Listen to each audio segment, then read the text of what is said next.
একদিন এক ছোট ছেলে মসজিদের পাশে হাঁটছিল।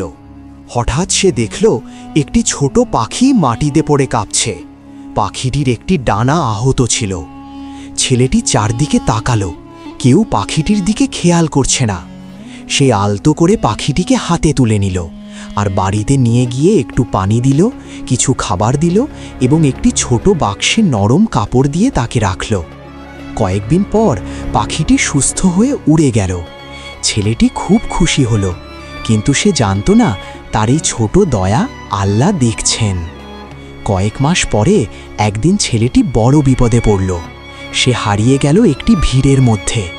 হঠাৎ একটি পাখি তার মাথার ওপর ঘুরতে লাগলো আর শব্দ করতে লাগলো। মানুষজন সে শব্দ শুনে ছেলেটির পরিবারকে খবর দিল আর তারা তাকে খুঁজে পেল। সেদিন ছেলেটি বুঝল যে আল্লাহর সৃষ্টির প্রতি দয়া করে, আল্লাহও তার প্রতি দয়া করেন। ভিডিওটি ভালো লাগলে লাইক, কমেন্ট এবং চ্যানেলটি সাবস্ক্রাইব করবেন।